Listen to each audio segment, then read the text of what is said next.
आप अमेजोन में आए थे ना, बीच में थे, चले गए ना, अब फाइट नहीं कर पाते क्योंकि हम किसी को घुसने नहीं देते, क्योंकि हमें लगता है कि हर इंडस्ट्री में एक ही गुंडा हो सकता है, वहां का गुंडे हम हैं। How Indian boAt music company killing international brands like Bose, Sony, JBL। Wait एक मिनट, सभी को यही लगता है कि बोट जब से मार्केट में आया सोनी और JBL जैसे ब्रांड्स को खत्म कर दिया, लेकिन सच्चाई कुछ और ही है। 2017 में 27 करोड़ का रेवेन्यू, 2018 में 108 करोड़ का रेवेन्यू, 2019 में 240 करोड़ का रेवेन्यू, प्रॉफिट 9 करोड़, 2020 में 700 करोड़ रुपए का रेवेन्यू, प्रॉफिट 48 करोड़, 2021 में सीधा 1500 करोड़ का रेवेन्यू, प्रॉफिट 78 करोड़।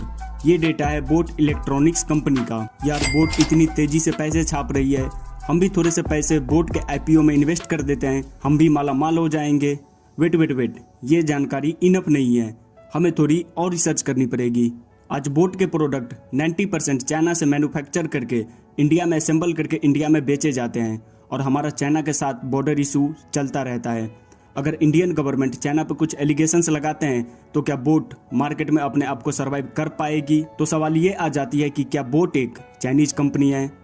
तो देखो, जब बोट कंपनी शुरू हुई थी तो ये कंपनी सिर्फ डेटा केबल बेचा करती थी, और सोचने वाली बात तो ये है कि जहां Bose, Sony, JBL, Noise, Mivi और 200 से भी ज़्यादा Chinese company already Indian market में एग्जिस्ट करती थी, उस सेचुरेटेड मार्केट में बोट सिर्फ 5 सालों में वियरेबल मार्केट का गुंडा बन के बैठा है। आज बोट TWS मार्केट में 50% शेयर के साथ इंडियन वियरेबल मार्केट को लीड कर रही है। साथ ही आज बोट पूरी दुनिया का 5वां सबसे बड़ा वियरेबल ब्रांड बन चुका है।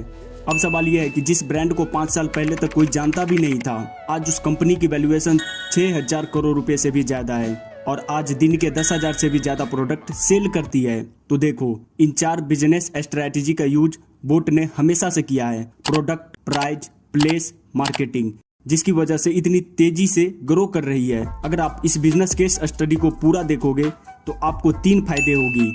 नंबर 1, एज ए इन्वेस्टर, अगर आप बोट कंपनी में इन्वेस्ट करना चाहते हो तो बोट का प्रेजेंट और फ्यूचर कैसा होने वाला है। नंबर 2, एज ए लर्नर, अगर आप ये जानना चाहते हो कि बोट सिर्फ 5 सालों में वियरेबल मार्केट का गुंडा कैसे बन गई, तो आप ये भी जान जाओगे इस वीडियो में। नंबर 3, एज ए बिजनेसमैन, हम इस बिजनेस केस स्टडी से क्या पावरफुल बिजनेस लेसन सीख सकते हैं और हम कैसे इसे अपने बिजनेस में इम्प्लीमेंट कर सकते हैं। आपको क्या लगता है, अमन गुप्ता के लिए बोट कंपनी बनाना आसान था? तो देखो, इन सारे सवालों को समझने के लिए हमें स्टार्टिंग से समझना ज़्यादा जरूरी है।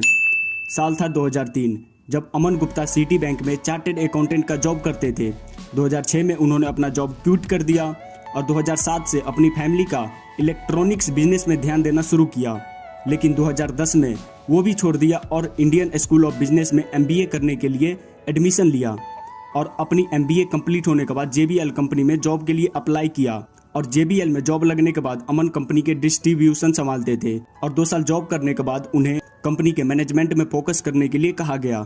इसमें उन्हें ये पता लगाना था कि कौन से प्रोडक्ट है जो इंडियन मार्केट के लिए सबसे बेस्ट है, और यही इसके लाइफ का सबसे बड़ा टर्निंग पॉइंट था।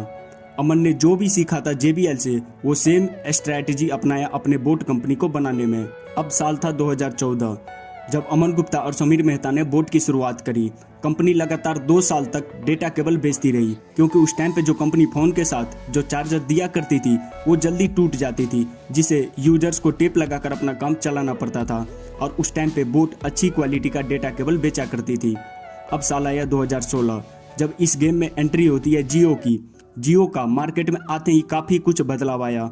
लोग अब 3G से 4G पर शिफ्ट कर रहे थे, लोगों का इंटरनेट एक्सेस करना बहुत आसान हो गया था। लोग अब ज़्यादा वीडियोस देखने लगे, ज़्यादा गेम खेलने लगे, ज़्यादातर काम डिजिटली होने लगी। जब लोग 3G से 4G पे शिफ्ट हुए तो मार्केट में एक नीड क्रिएट हुई एयरफोन्स की, और 4G फोन के साथ MI, ओप्पो, वीवो, सैमसंग, ये सारे कंपनी एयरफोन्स देना बंद कर दिया। लोगों के पास अब अच्छी क्वालिटी के फोन्स तो थे, लोग अब एयरफोन्स बाई करना चाहते थे, लेकिन उस टाइम पे सिर्फ 2 क्वालिटी के एयरफोन्स मार्केट में अवेलेबल हुआ करती थी, लो सेगमेंट और हाई सेगमेंट।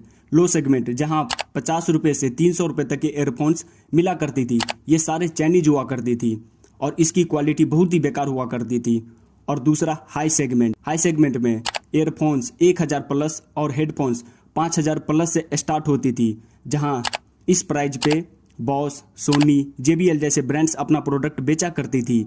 अब लोग एयरफोन्स तो बाई करना चाहते थे, लेकिन जो 50 रुपए से 300 रुपए तक के एयरफोन्स हुआ करती थी उसकी क्वालिटी बहुत ही बेकार हुआ करती थी। और 1000 रुपए से ज्यादा के जो एयरफोन्स थे जैसे बॉस, सोनी, JBL जैसे ब्रांड्स, वो ज्यादातर लोगों के बजट से बाहर था। और अब टाइम आया जब इस गेम में एंट्री होती है अमन गुप्ता की। अमन ने ये देखा कि लोग एयरफोन्स तो बाई करना चाहते हैं, लेकिन मार्केट में सिर्फ 2 ही सेगमेंट में प्रोडक्ट अवेलेबल है, या तो बहुत ही ज़्यादा चीप है या फिर बहुत ही ज़्यादा प्रीमियम है। बीच का सेगमेंट जो है वो 300 रुपये से 1000 रुपये तक का जो स्पेस है वो बिल्कुल खाली पड़ा है। और बहुत ही चालाकी से अमन गुप्ता ने अपना प्रोडक्ट 300 रुपये से 1000 रुपये तक के बीच में लॉन्च किया। और अमन ने अपना प्रोडक्ट ना तो चीप रखा और ना ही ज़्यादा प्रीमियम रखा, आप इसे एवरेज भी बोल सकते हो।